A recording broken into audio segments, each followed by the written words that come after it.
gas ourselves up, but we short on breath. Talking about we eating, but who we really cooking.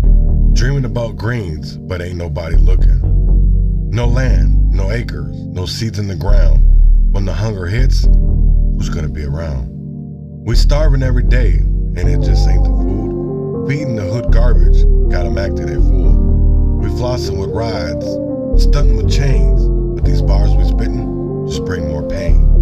We guilty as hell, preaching all these lies, selling debt to the kids, and we acting surprised. We commercialize the pain, broadcast the grief, tell the youth to hustle, but hide the beef. We glorify the trap, invite them to the flames, just like Reagan brought the crack on planes. Back in the 80s when the streets got soaked, my people, my brothers, all got choked. Reagan said no trades, but we know the deal. He left us in the dirt, man, that shit was real. I was just a shorty watching it unfold, old enough to see how we got sold. War on drugs, but it was war on us. Cops on our necks, no love, no trust. They labeled us thugs, beast on the block, made us kiss the pavement while they cleaned our clock. Prison became business thanks to Reagan's game. Free labor is the truth in America's name. Slavery's dead, man. That's just a word. Read the 13th Amendment, it's still absurd. They lock us in cages, serving time for life. Double digits for wisdom, cutting sharp like a knife. I'm here to say, the chains in the air, it's time we break free, start showing we care. No more flexing for nothing, no more selling out. It's time to rise up, time to end. Good morning, good morning, good morning, good morning, good morning, good morning. And you already know how I start this, independent music. And here is District 4. We'll throw it and we'll be right back right after this. Oh, oh, oh, oh.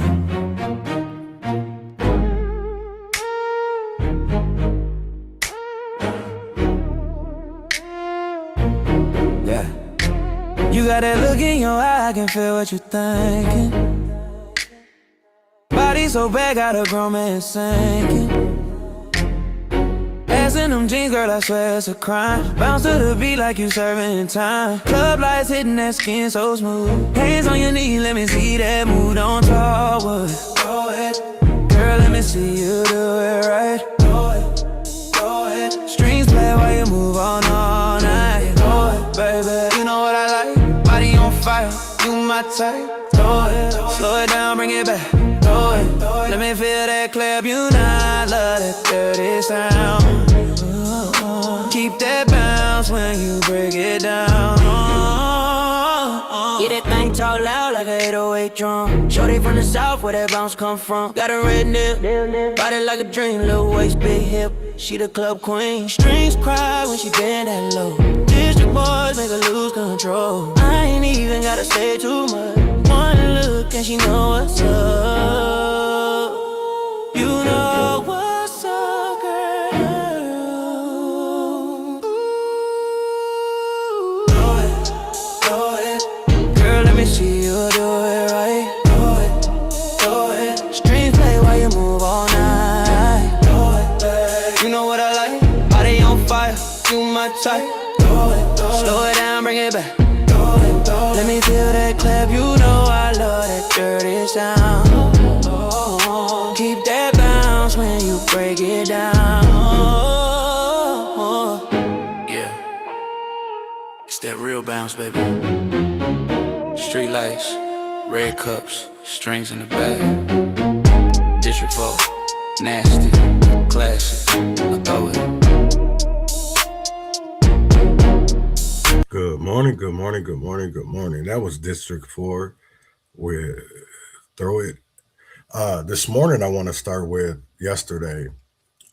They came out that Minneapolis is going to stop the response trauma teams. And what I want to talk about is what a lot of people maybe are not really talking about. I'm not saying that these programs on paper are supposed to look good, but when it really comes down to doing it to organizations that say they work for the people don't really work for the people because they have a badass history. And if we're not talking about this history, this past, and people haven't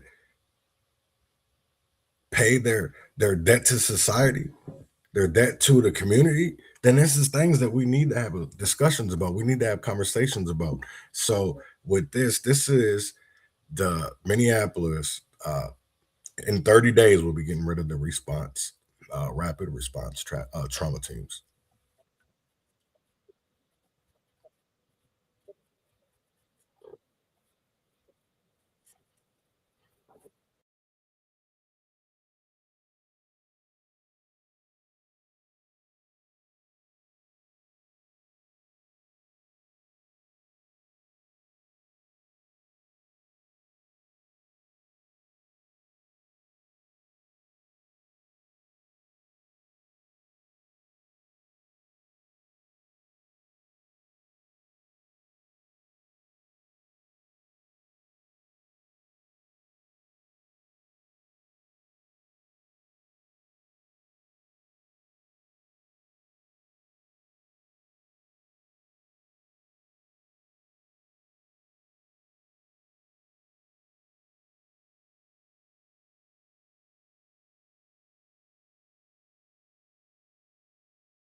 Hold on, I'm being told that the audio is not playing. Um, Let me try this again. That's crazy. Why it does that? Why it does that? I do not understand. My audio was not playing.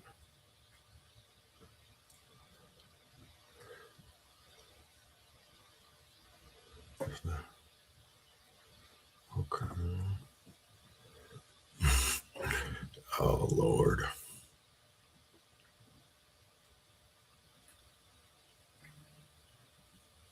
Mm, mm. Something is really up on my computer today. All right.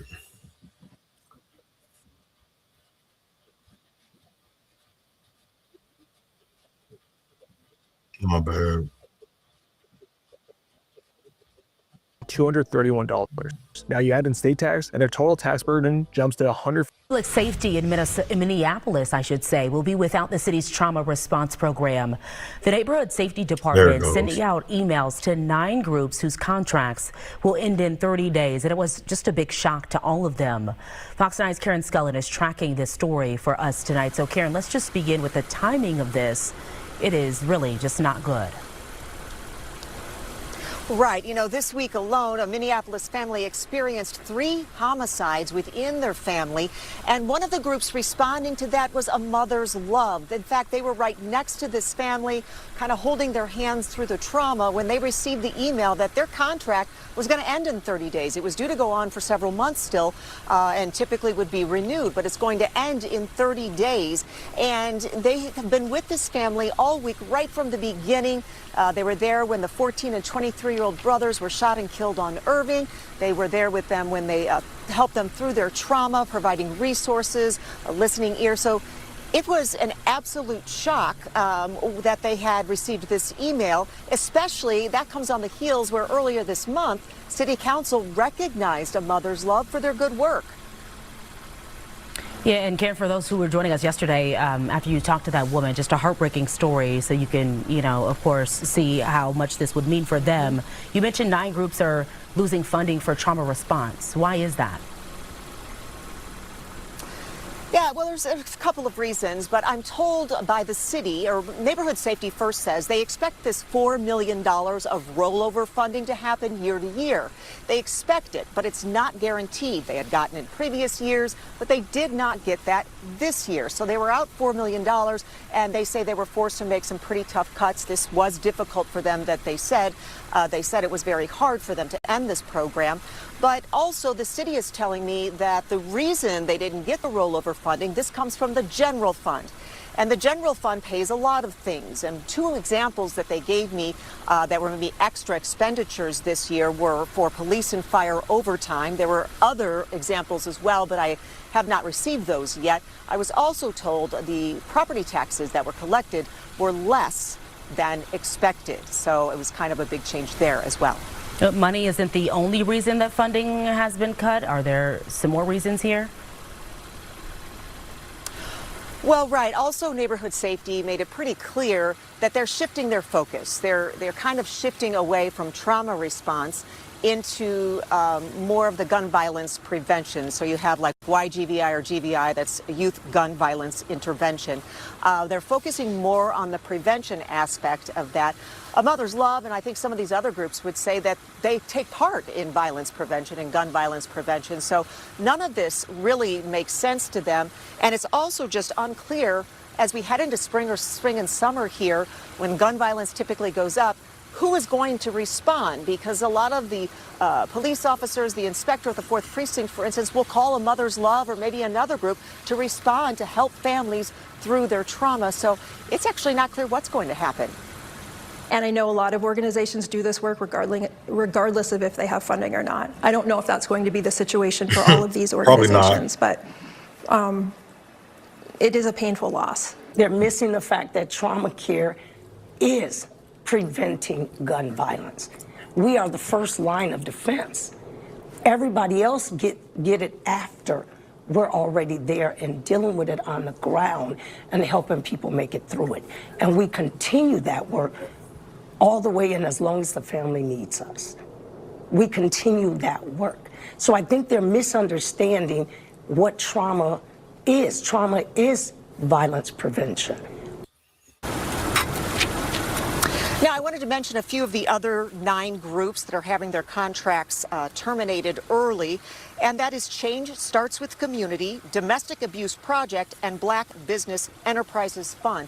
So again, there are 9 groups that are losing this funding. It's kind of a big turn from where neighborhood safety has typically focused their efforts. Again, they say they're going to focus more on gun violence prevention, but that, in fact, this decision was not easy for them. They did say if they get the funding dollars back, they would probably reinstate these groups, but maybe in a different way.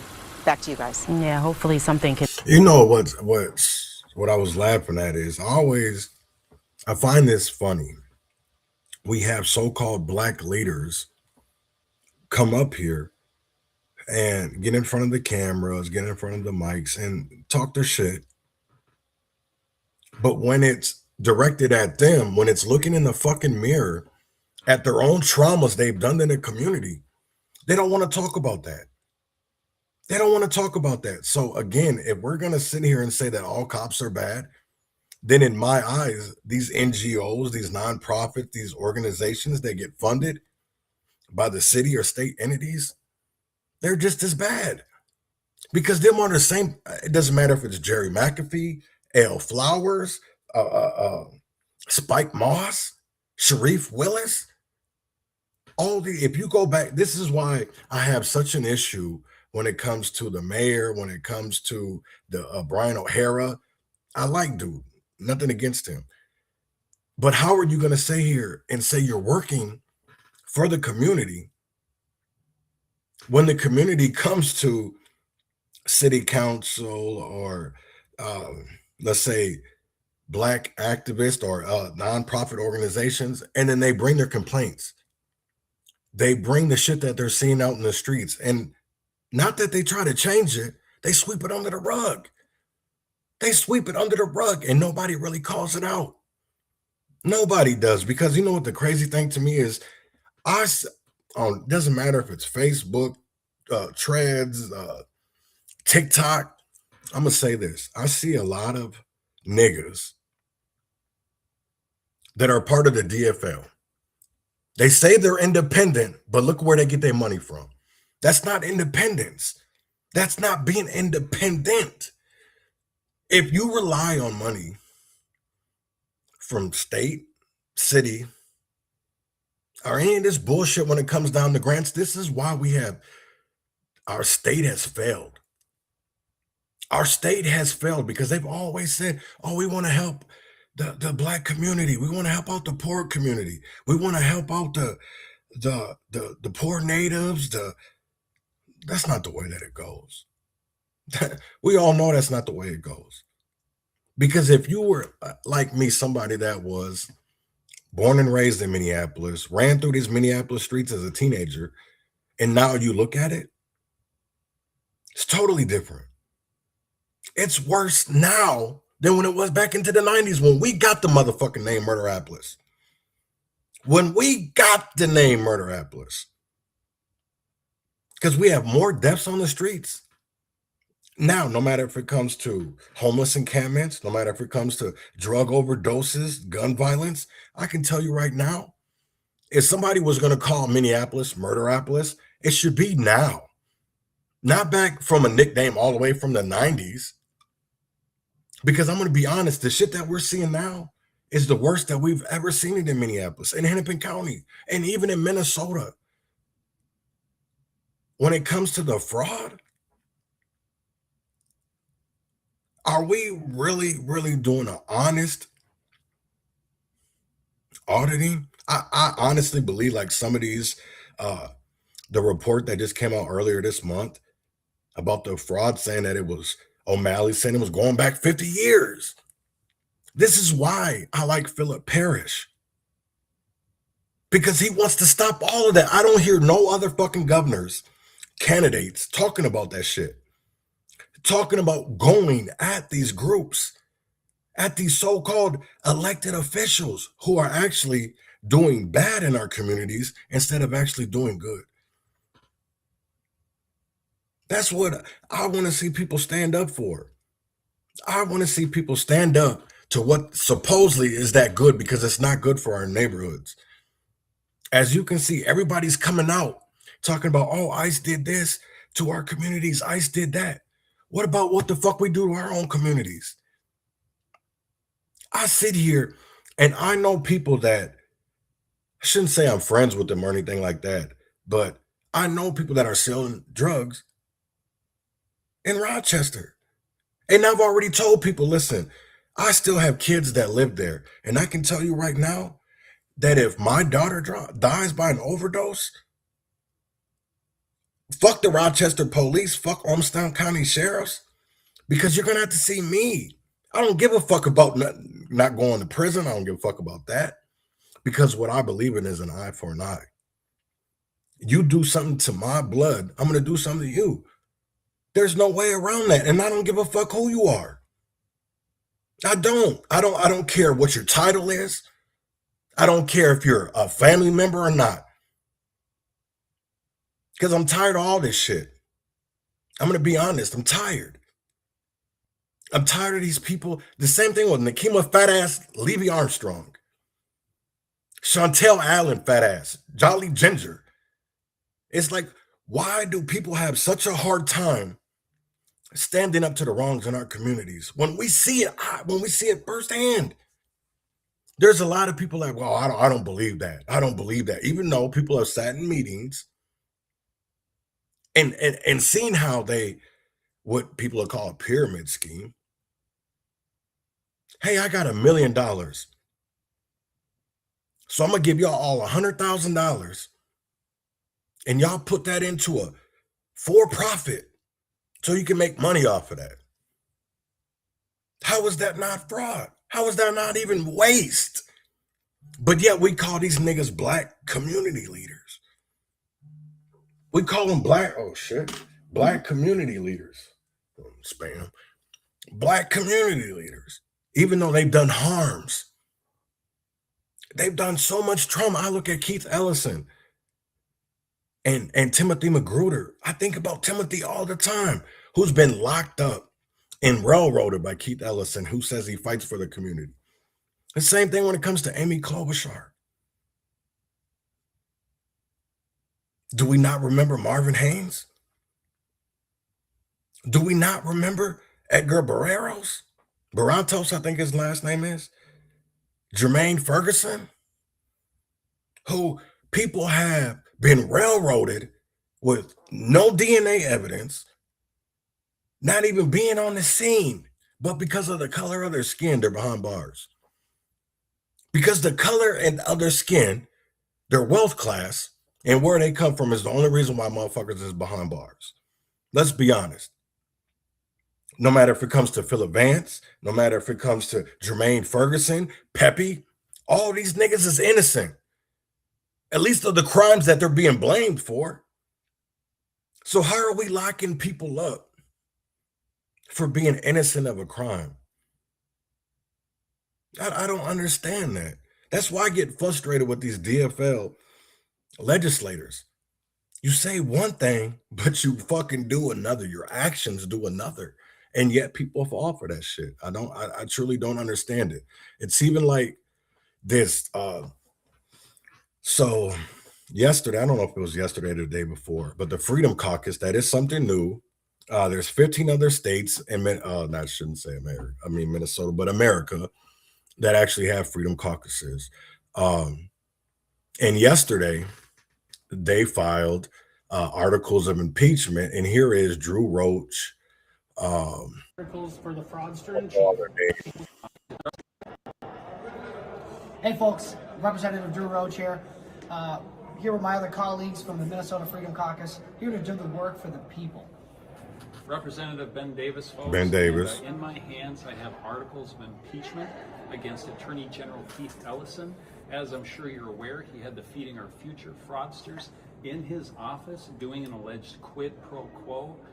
He's not fit for office. Representative Mike Weiner. Impeachment articles for the fraudster in chief, Tim Walz.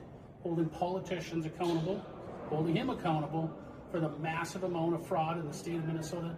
Estimated $9 billion taxpayers' money that is being wasted. Ready to drop this. That's crazy to me. So at the state capitol, we had lawmakers with articles of impeachment have been filed against Tim Walz and Keith Ellison, tied to the outrage over massive fraud scandals that rocked Minnesota. The same state that handed out millions is now dealing with accusations that oversight was either ignored or worse, or manipulated. When people hear words like quid pro quo tied to Feeding Our Future fraudsters, walking into the Attorney General's office, it doesn't build trust, it destroys. This isn't just politics. This is why people feel like the system is rigged. And while leadership, debates, and budgets collapse, the streets are telling their own story. So, and the streets are telling their own story. Our communities are telling a different story of the ones that our lawmakers are out here telling. I'm not saying that they're all like that. I do believe there is some good ones. I do believe that maybe, I shouldn't even say maybe, because that to me, that shows that tells me that I'm thinking that everybody is fraudulent, that everybody is, they're not doing things for the right reasons. A lot of people are only doing it for cash. And that is obvious. And my thing is, why don't people want to call that out? When you see people doing bad, it's like, why don't you want to call that out? And next I want to talk about a story about the family mob. This is something that has been really recent in Minneapolis in the last couple of days. And especially something that goes back to the 90s. So I want people to watch this and get in a, get informed. That's not a bad thing. And facing federal charges right now in connection with a massive drug trafficking operation in our state. 5 people are already charged and more are expected at any moment. The arrest comes after the FBI executed search warrants in 5 cities across the metro, including Minneapolis and St. Paul. You can see all of them there on this map. Our Gordon Severson is here with all the details on this story. Gordon? Yeah, this was a joint effort between the FBI, the DEA, and several local agencies who spent weeks planning today's operation. Hundreds of officers and agents have been working on this case, and the U.S. Attorney's Office is preparing to, in their words, dismantle a violent street gang that is responsible for selling millions of doses of drugs here in the Twin Cities. We are very pleased today to announce and report the dismantlement and disruption of the family mob gang. Since the 1990s, federal investigators say the family mob gang has been a major player in the local drug market. We're responsible for the distribution of enough fentanyl for more than 3.5 million lethal doses in the last 7 months. U.S. Attorney Dan Rosen says the operation Wednesday included 8 SWAT teams and 14 search warrants that will ultimately lead to 12 top gang members behind bars. This is a clear example of what dedicated, focused, precise police work can achieve. Minneapolis Police Chief Brian O'Hara says the investigation into this gang started after a pair of deadly mass shootings last September that killed 2 people and injured 10 others. O'Hara says officers quickly discovered connections to the family mob gang and its complex web of drug trafficking and gun violence along the Lake Street corridor. The distribution of illegal narcotics and the spread of violence in our communities will not be tolerated. FBI Special Agent in Charge Richard Ivanchuk says it's likely these arrests are just the beginning, depending on the evidence they uncover in these search warrants. Our communities should know that the FBI will continue to partner with exceptional agencies. Those partnerships will stand to send a very clear message to those who seek to fill the void created by the dismantlement of the family mob network. Now, over the last few weeks, several top-level attorneys have resigned from the U.S. Attorney's Office, so we wanted to know if they have the staffing to handle all of these new cases. The acting U.S. Attorney says he believes they do, and he gave us an update on how many attorneys are left in the office. He says back when his predecessor, Andy Luger, ran the office, they had 64 assistant attorneys. That number dropped to 47 in the months leading up to President Trump taking office, which legal experts say is pretty common when a new administration takes over the White House. Rosen took over, and then we saw another round of resignations during Operation Metro Surge. So at this point, Rosen says he has 36 attorneys on staff right now, so a little over half as many as the office had about a year ago. And Rosen says they are in the process of hiring several new attorneys who will soon start working on these cases. Now, Gordon, this is the same office that is handling all the fraud cases as well. I know Minnesotans definitely don't want to see any of those cases slip through the cracks. Did he talk about whether there are enough attorneys for those as well? Yeah, we did ask him about that this afternoon as well. And again, he believes they do have enough attorneys on staff to handle those fraud cases as well. Well, that's good. Because there's, in my eyes, and I think in a lot of Minnesotans' views, there should be a lot of elected, not even, I shouldn't say a lot, but when it comes to the administration of Walls or even Frey, we should see some, and especially Keith Ellison, we should see some kind of accountability, and we're not seeing any. And we're not seeing any when it comes to Jacob Frey and his wife, Sarah Clark, who was a lobbyist for Feeding Our Future, who even with Omar Fatah, we've seen people that worked inside of Frey's office. We're still not seeing no accountability. So I'm going to say it again. We Minnesotans need to stand up, and I think we need to stand up and do something, and we need to do something now. Another story that I found really interesting this morning is that Minnesota is using children to defraud the government. And why aren't people talking about that? You know, why aren't people having a honest and open conversation about what is happening to our state? And when it comes down to daycares, things that are supposed to protect our most vulnerable people are being scammed. They're using people who, well, they'll put them into housing and say they're billing for this, they're billing for that, and they're not. We're seeing Escalades being bought, new houses, vacations, but yet the people who are the most vulnerable in Minnesota are suffering.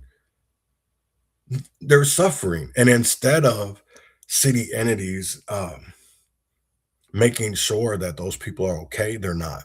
They're making sure that the people who they feel ICE has harmed are vulnerable and they should take care of them, instead of taking care of the vulnerable Minnesotans that we currently have and who are currently needing help.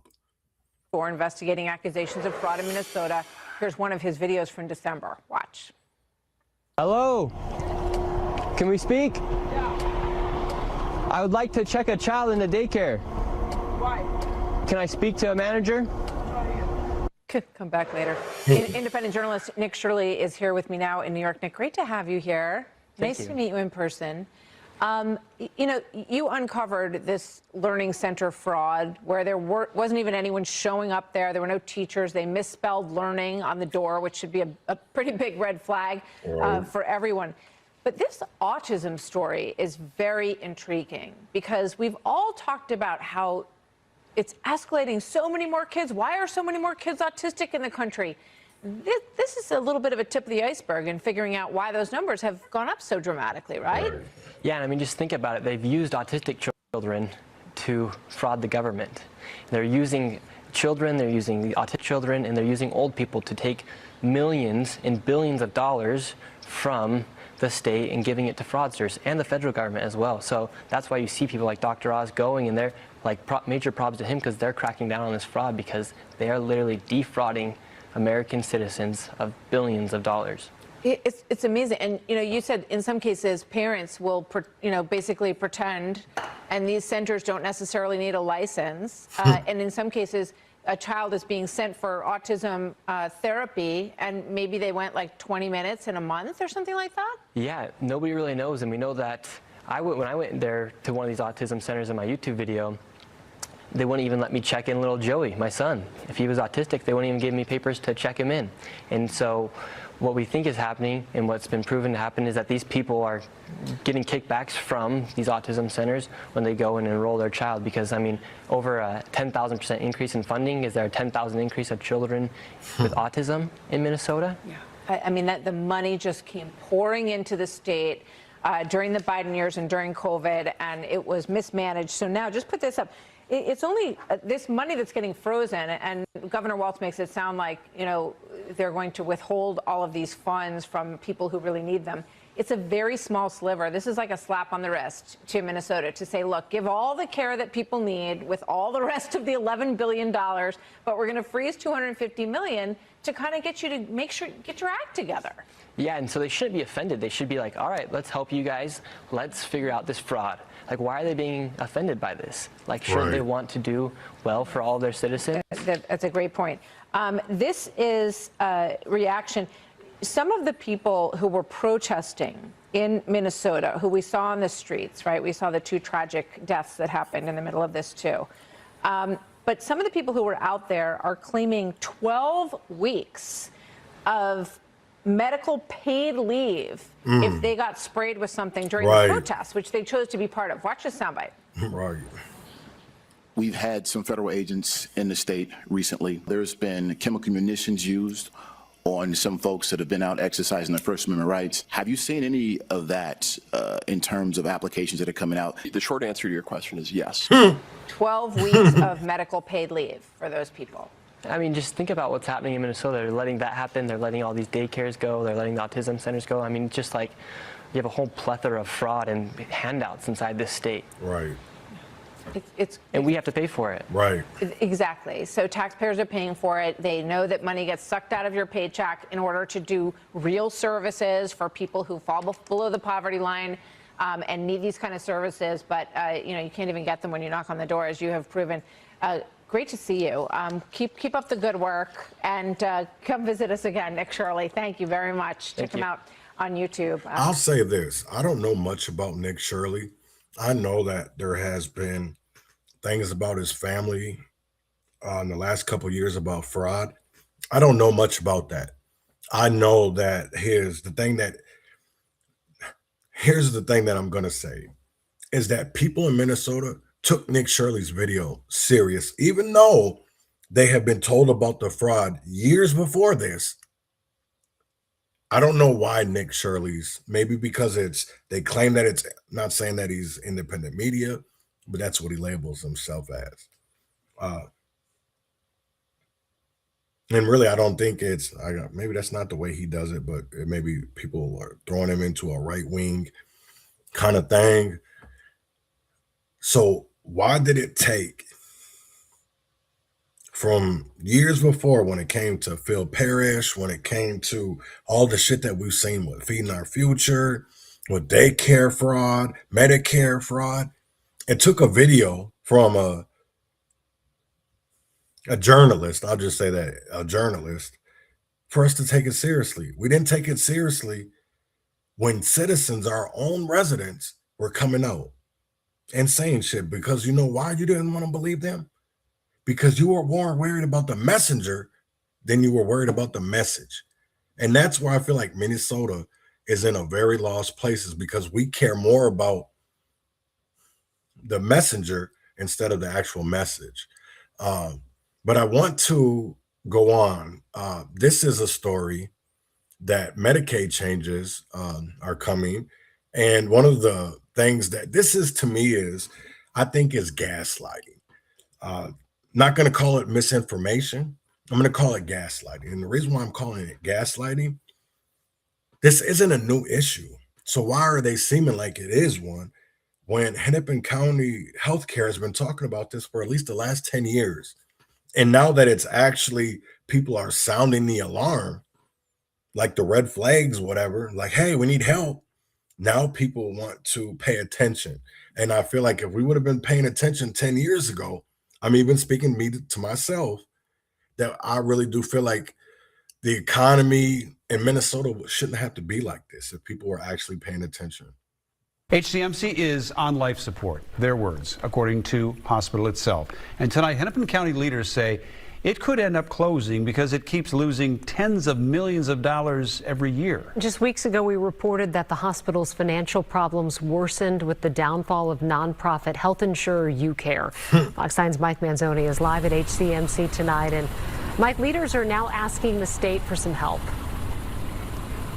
And Kelsey and Randy, that's why they want to repurpose a sales tax and then use that money to keep the hospital afloat, or at least try to keep it afloat. They're asking state lawmakers to use sales tax money to keep the hospital open instead of using it to pay off debt on Target Field. At a hearing at the state capitol yesterday, Commissioner Angela Conley told lawmakers that the hospital keeps losing money because it treats people who can't pay. HCMC lost more than $100 million in 2024 alone, and as we've reported, UCare still owes it about $115 million.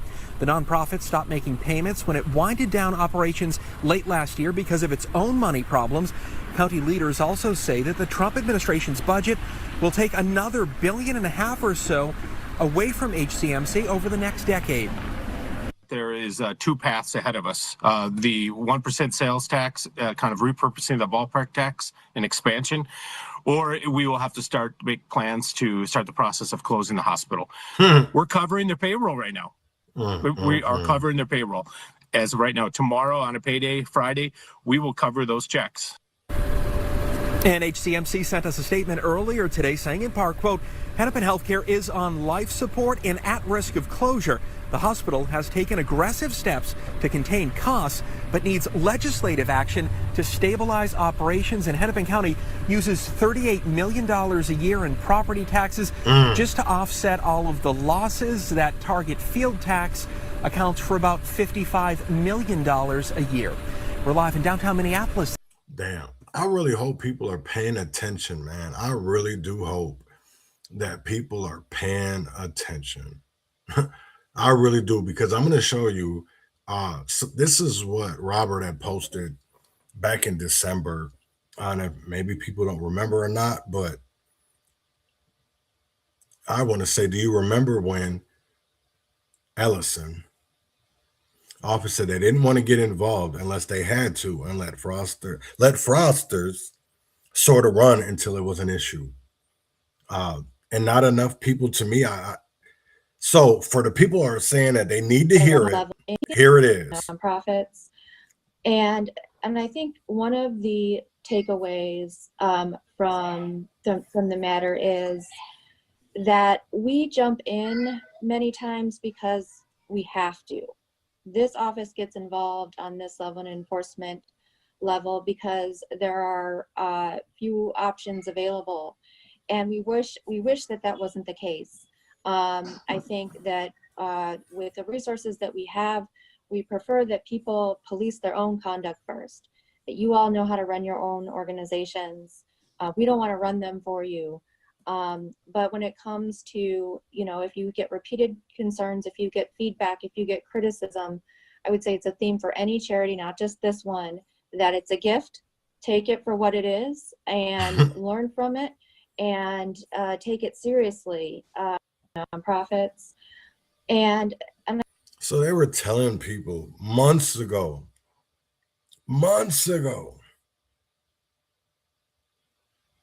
and I think, to be honest, I think this conversation wasn't even in 2025. I think this conversation was actually back in 2022 or 2021, and it shouldn't really astonish people because we knew, maybe not then, but we know now that almost 9 billions, I'm just going to say what the federal government is saying, and that's $9 billion. I don't know if that's the truth, but that's the number that's out there. I don't see really many people down saying it's a lie or saying that it's misinformation. I know people are saying, put up sources. But if you really look at all the money that Minnesota has given out in the last couple of years, how can we not say that some of that wasn't fraudulent when we know with our own two eyes that it was? That's the crazy part to me, is like, how don't people want to believe what they can see with their own two eyes? So here is Jacob Fry talking about that Minneapolis is almost out of $200 million because of ICE. Managing the emergency operation over the last several months, I will say, has done a phenomenal job and has put together a deep analysis of the kind of damages that Minneapolis has suffered due to Operation Metro Surge. Over the last couple of months, we've seen a massive influx of federal agents, up to somewhere in the range of 3,000 to 4,000 between ICE and Border Patrol. To give you an idea of the massive imbalance, we've got about 600 police officers in Minneapolis, another 600 in St. Paul, combined total 1,200 versus 3,000 to 4,000 federal agents that have been in our city. Through large portions of it, it was roving bands of these agents walking down the street, discriminating only on the basis of, are you Somali, are you Latino, are you Southeast Asian, and largely indiscriminate pickups thereafter. The cause, the impact, has been that small and local businesses have closed. People have been terrified to go outside to get their basic needs like groceries. And yes, it has had a massive impact on our economy in the city. You don't need to take my word for it. You can check out the numbers. For small businesses, it's between $10 and $20 million per week. $81 million has been tracked in full. $47 million have been lost in terms of wages for workers. Hotels have lost $5.7 million in the immediacy and then lost conventions on top of that. 76,000 people have experienced some form of food insecurity. All of this adds up to a total of $203 million. $203 million that Minneapolis has suffered in the form of economic impact in some form. It is a staggering number. It's a number that is real and backed up, and it is one, as Director Sayer will point out, is quite conservative. You know, Minneapolis has obviously seen crisis. We have become adept at handling it through significant coordination and communication, working with our law enforcement partners. And so we have done everything that we can to mitigate some of the damages that have been experienced, and at the same time, they are very much there. And so we are open to stand for any questions that you might have. I just wanted to get right to the numbers because, Chair Champion, you have always in the past properly asked us, where is the data? Give us the numbers so that you're able to reference it in a real objective fashion. Thank you, Mayor Fry. Did you want Director Rachel Sayer to say anything or just be here for questions? What's your pleasure? Do you want to say anything? Here for questions. Okay, well, we'll do questions and likely she'll answer the hard ones. Well, let me just say welcome, and we're so happy Yes. that you're here, Director. Members, any questions of Mayor Fry or Director Sayer? Senator Zaynab Muhammad. I almost said your whole entire name, which I decided to do. Senator Muhammad. Thank you for being here, Mayor. My question for you is, very often when we're in committees around here and we're deciding on funding, we forget that Minneapolis is the economic engine for our state. And I wanted you to touch a little bit more in depth on the impacts this has had on conferences, on downtowns, on concerts, because that's a lot of money that comes in when we have those events. And obviously we haven't had any since December, and I wanted you to touch on that. Mr. Chair, Senator Mohammed, thank you so much for the question. I'm going to give you both the very real and immediate impact that these businesses and conventions are seeing, and then I'm also going to give you the optimistic one that I do in fact have, because I believe in a great comeback that is on the way.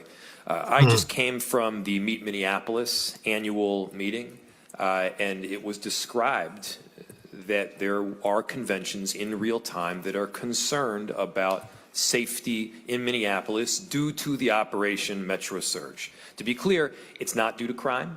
Crime is down. Crime is dramatically down in virtually every category, in virtually every neighborhood. Crime is down in many cases at or below pre-pandemic levels. But this Operation Metro Surge has had an impact. Conventions had canceled in hotels. Conventions that would otherwise come to our Minneapolis Convention Center have also, at the very least, chosen to delay in a lot of instances. And the impact ultimately is felt not just by those businesses and those business owners, but the workers, because they would then be out of jobs. They would then be out of the wages and the tips that they would otherwise make.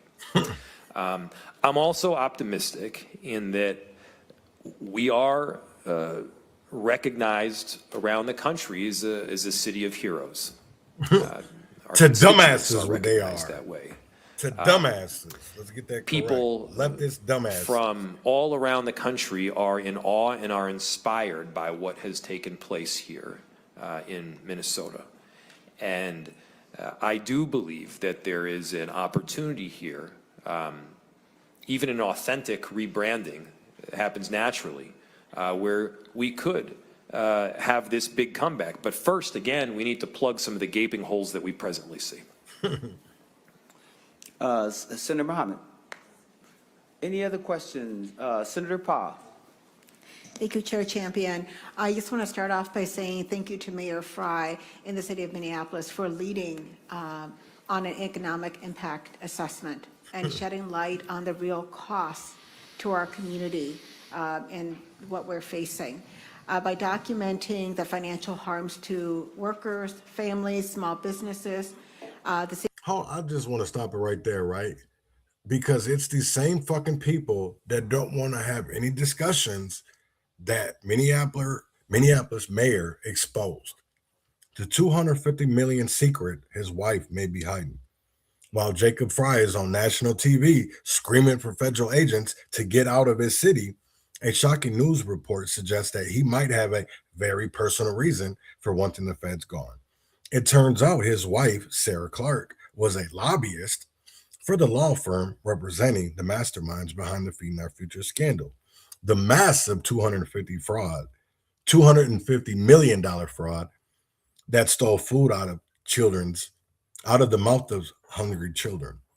This video evidence is damning. While you were paying taxes, millions were allegedly being funneled into luxury cars, jewelry, and coastal home by fraudsters within Frey's own inner circle. Are the riots just a smokescreen to stop the DOJ from digging deeper into City Hall? The connections between the mayor's office and this historic theft are terrifying. You need to see the proof. It is bad. It is bad. What people don't want to talk about is how his wife is I won't say involved, but defended people that she knew were defrauding our state. And instead didn't call them out. She was silent about it. So why can't we have those conversations?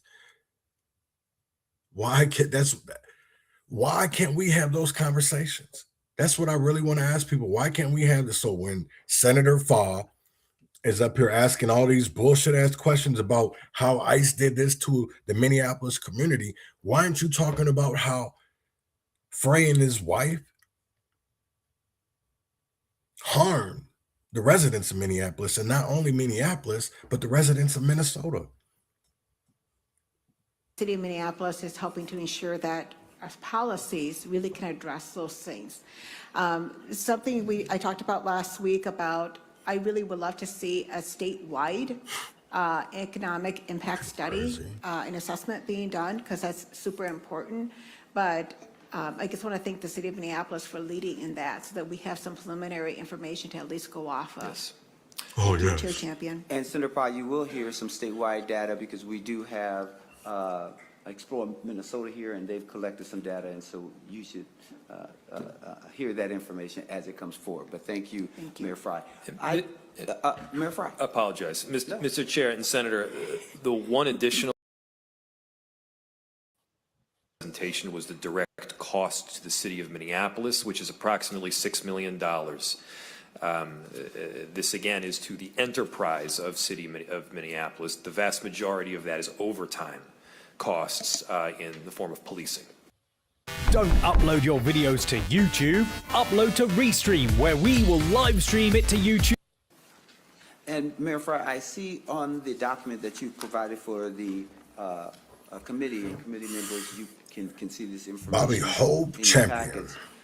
And you talk Because about he's a hoe. $203 million impact on Minneapolis, and a part of that, you said increased need for mental health support, and I see that that's a part of this impact that you put forward. Can you talk a little more about that and how you gathered that information and what impact that has had on the city?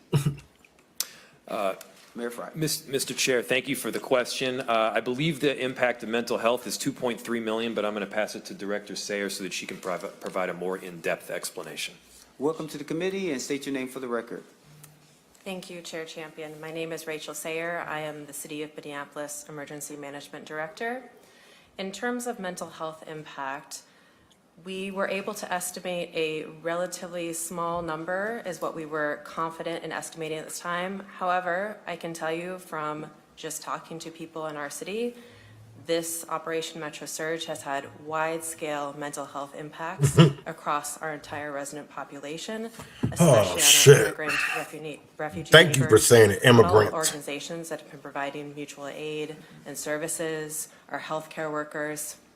Mental health impacts are some of the most invisible. You know, that's the crazy thing for me is they want to talk about mental health.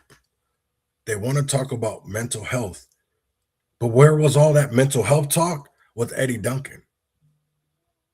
No, Mr. Duncan, I'm being straight up. If we want to talk about mental health help, then why aren't we talking about it in our own fucking community?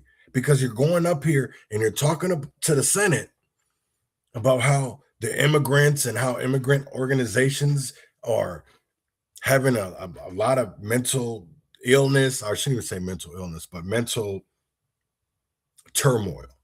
What about all the other shit that's already here in Minnesota that we're not fucking dealing with? Let's be honest with ourselves. We always go up here. This is why I have such a hard time with Black leaders, because they want to talk about immigrants, but not what it's actually doing to our own fucking communities. Besides the immigrants, because we already had drugs. We already had warfare, whatever you want to call it, where people were shooting at each other. But now that ICE is doing it, it's a problem. I don't understand that. And let's be honest here. The last president had open borders. You don't even know how many people are here from ISIS or militant organizations and sit here and want to do harm to Americans just because they hate America. Just because they hate America. How is that fair for other Americans who aren't even paying attention to this shit, don't even have a care in the world? All they want to do is go home, go to work, enjoy their family, don't give a fuck about this shit. Not saying they don't give a fuck, but they really don't have time for this because they want to enjoy their family and their loved ones. It's the people Those are the people that we need to hear from, not people who have salaries paid by city or state entities, because that's not the truth. We're going up here with narratives and I'm gonna be honest and say misinformation, because to me a lot of that information isn't true. It's narratives, it's lies upon lies. And because the community or even some of our lawmakers don't understand that, because they have such a disconnect with the community and they haven't been there for the longest time. So how do these people even know what we're talking about? They only know what these people with salaries tell them.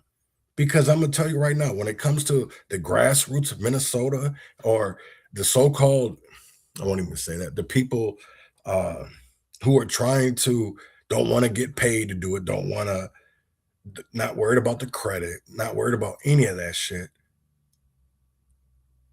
We put out narratives that they're the fucked up ones, even though it's the same fucking people, like Mayor Frey, Governor Walz, Nikema Armstrong, Cortez Rice, Tashir Garraway. All those people that I just stated have their own shit in their own backyards that they don't even want to take care of. But yet we're supposed to listen to them and follow behind people that don't know the difference between right and wrong. Make that make sense to me. I'm going to be real. Make that make sense. And yet some of the most severe impacts of this type of violent crisis. And we absolutely need our whole community to have the funding support to be able to recover. Thank you. Any other questions for the testifiers from anyone? Senator Gustafson. Thank you, Mr. Chair. No questions. I just wanted to say thank you for being here. I know Minneapolis has gone through a lot, and what's happened to the people that you represent has been a lot. I know that we have 2 senators here from Minneapolis who do a really good job advocating for their communities. No, they don't. It's nice to see that you are here, and just wanted to know that a lot of us are watching what Minneapolis is doing, and our hearts go out to everybody who's going through everything. How come only niggas that are on the DFL plantation can say things like that? Because I'm going to tell you right now, people that think for themselves or people on the other side don't even believe this shit, because it's not true.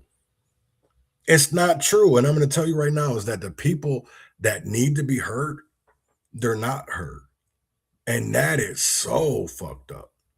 That's so fucked up. So this morning, Drew Roach, he's a House representative in Minnesota. Governor Tim Walz at MDHS has spent millions on Optum fraud probe, then handed us a joke. Pages of pure black ink hiding billions in taxpayer ripoffs, protecting fraudsters are just their own failures. This is criminal level stonewalling, unredacted all, or admit you're complicit. Why is it redacted? Why are you giving a report to legislators who are supposed to make change, who are supposed to make policy? But how can they make policy if they can't even see the shit? If they can't even see the shit, because we know from other reports from the OIG property, I shouldn't say whatever they call it, the integrity unit shit. Judy Randall's came out with one, and it all says that DHS in the state of Minnesota, I shouldn't even say the state of Minnesota, but have done nothing for years, even though people were coming out telling them that we had fraud. They didn't want to believe them. They did not want to believe them. But now, all of a sudden, I shouldn't even say it's all of a sudden, but it's crazy to me of how we have legislators who are now saying, or getting on board, I'll say this, better late than never, because I'm tired of people that say they want change, but when you call out bullshit, they don't want to stand on it. They will tell you everything in the book. You're crazy. You're angry. You're this, you're that. Everything, but you're telling the truth. They'll call you every name in the book, except that statement is the truth. That statement is what people need to hear. This is from, they were taken up, I think this was Christopher Finke's. I'm not calling the motherfucker Leah. His name is Christopher.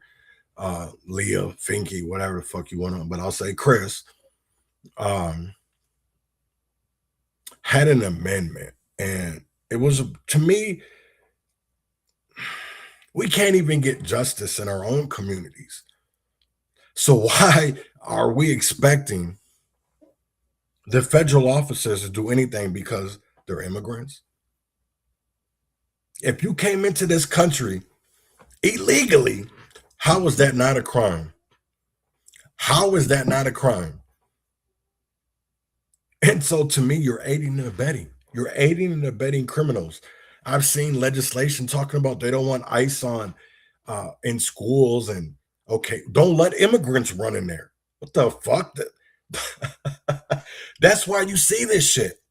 They don't never want to tell you that part. They had a whole people come up here from Roosevelt about talking about that ICE situation.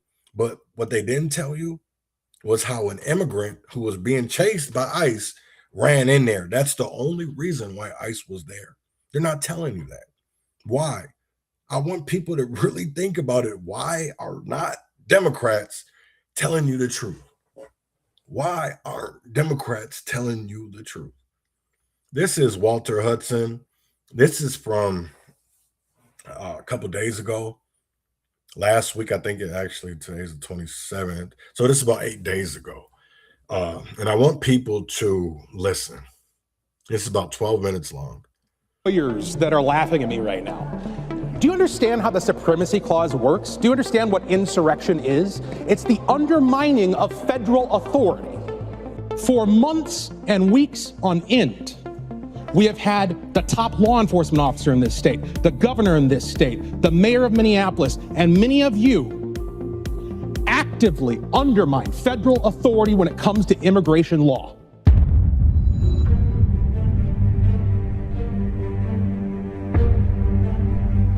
Well, folks, the first week of the 2026 Minnesota legislative session has drawn to a close, and it was utterly wild.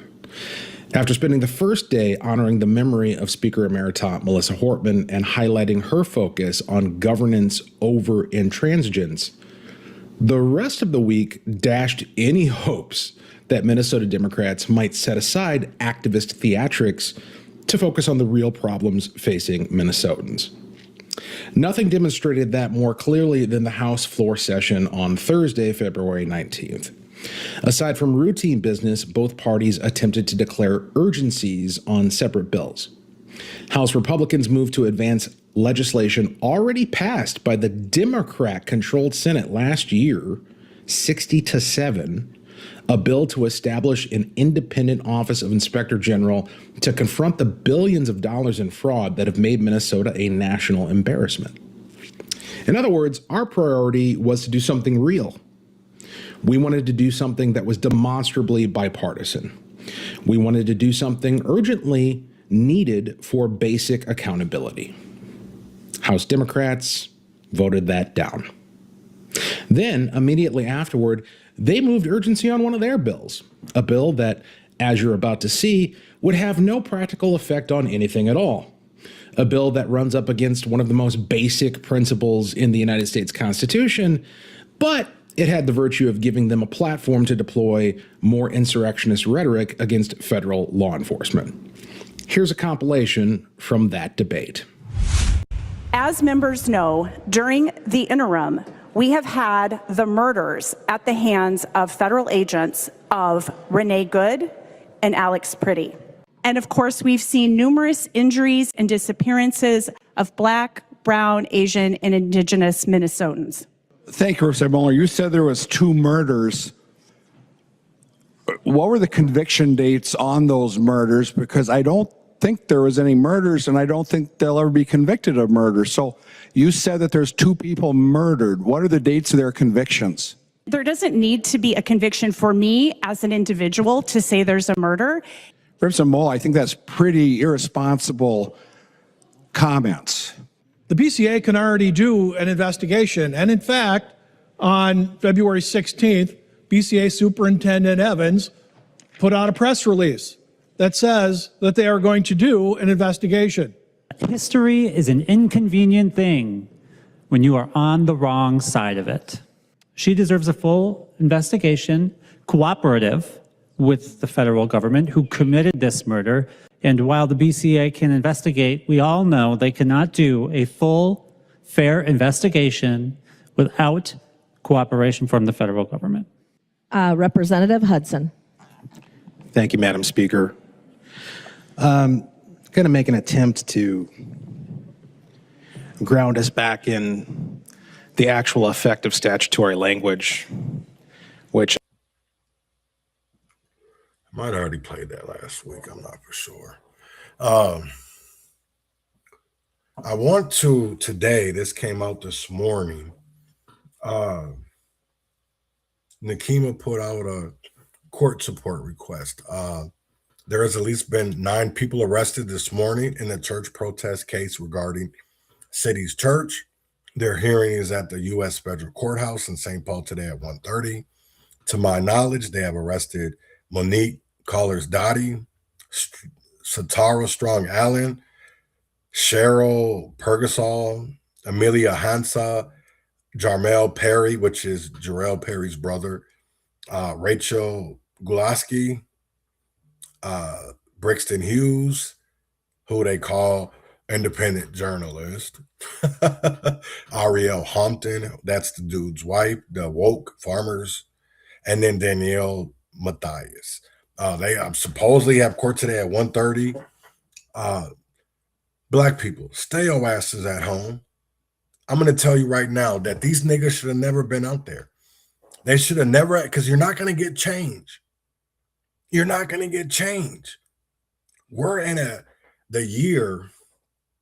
next 4 years, next 3, whatever. We know that administration is going to do anything and everything that they find wrong and try to charge you. And this should really show people that there's still cases coming on. And I know, just like the other day, and I'll put that up here. Actually, let me try to find that, because there is a lawsuit that was filed not too long ago about a lawsuit suing Nekima and them. Her name was Ann Doucette. Let's see if I can find it real quick. All right, here we go. Here you go.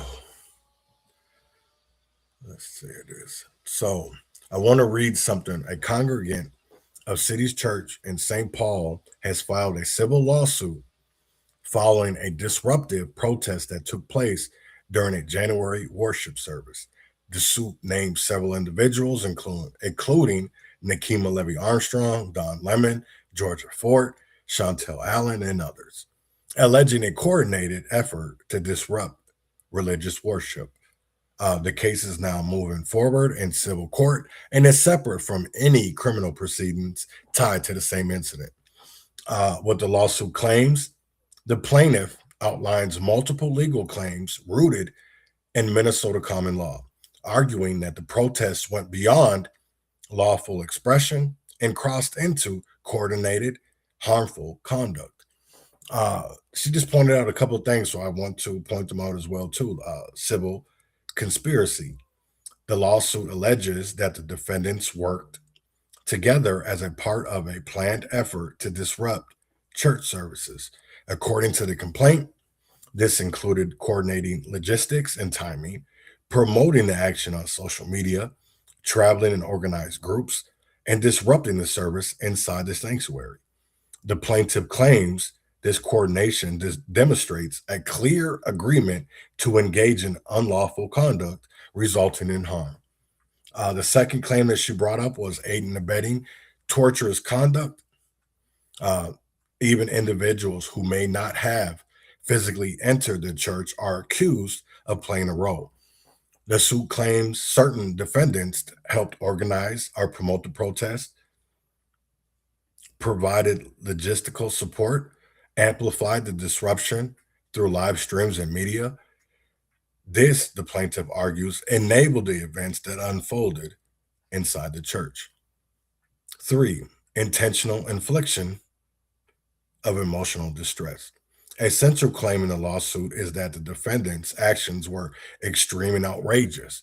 The plaintiff argues people in the congregation experienced fear and anxiety and trauma.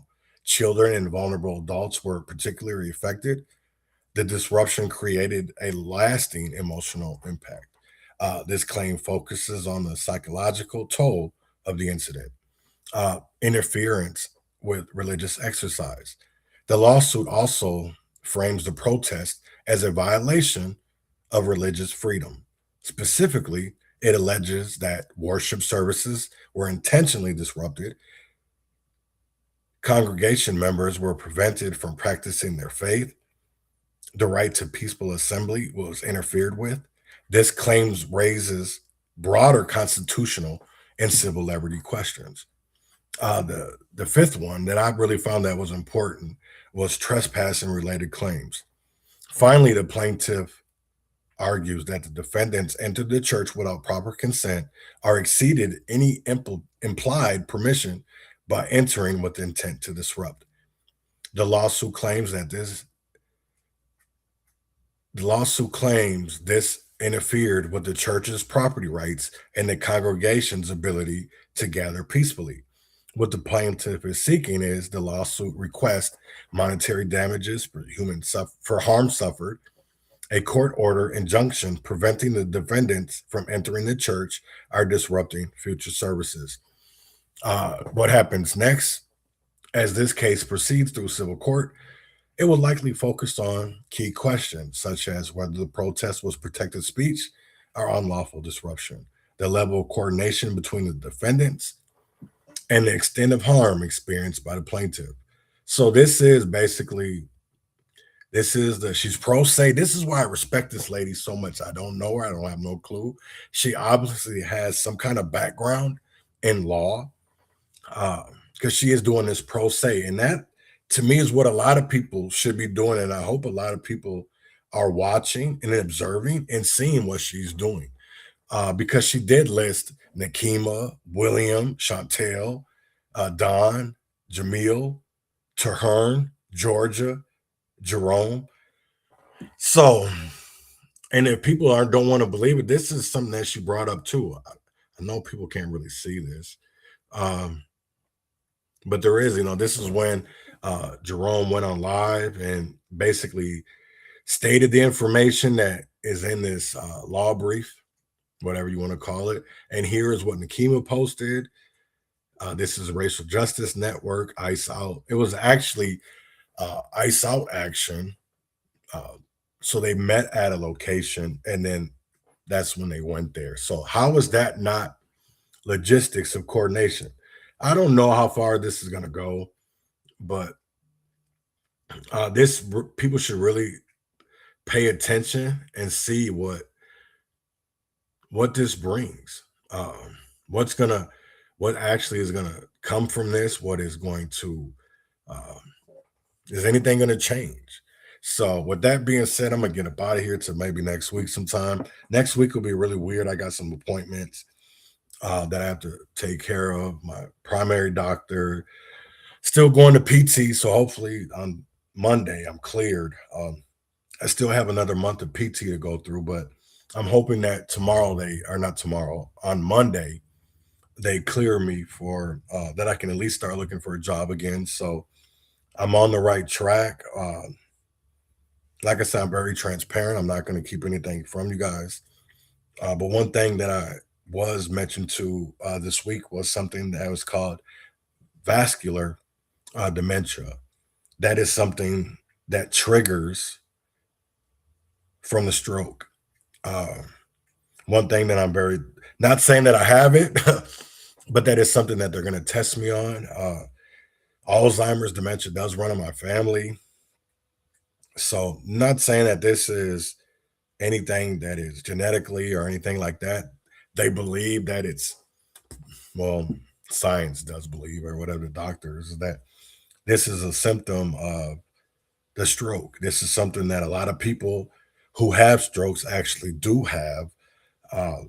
But there is medications. They can't cure it, but they can slow the progression of it with medications and all other things. So I'm on a track to get better, and I'm not giving up. I'm not giving up hope. I'm not giving up any of that. So I do have a very bright future, and I do.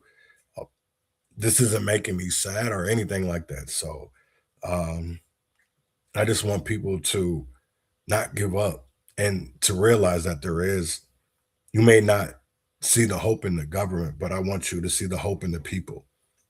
I want you to see the hope in the people that they do see a bigger picture, and that bigger picture is peace. So with that being said, I'm gonna get up out of here. I will talk to y'all next week. And here goes Rollo, him forever, and I will see y'all later. Up out of here. A lot of people said I wouldn't make it. They said I wouldn't make it. It was hard for me to forgive. Yeah. But I still forgave them. I did. Things I'll never forget. Yeah. Them people said some things. But I still made it. They know I still made it. Them niggas see me in that water drowning. They did. Get what they did, they wrote they boat around me. They did. Why you leave me in that water? I'm the one who showed I love you. I'm the person who was here when none of these niggas was out here for you. Yes, I was. Niggas gonna be saying fuck the streets, it's one for thugs. They ain't move no goalposts for me or sweep none under the rug. Soon as they see me going up, they say don't fuck with bro. What the fuck? I wanna never did no shit like that to bro.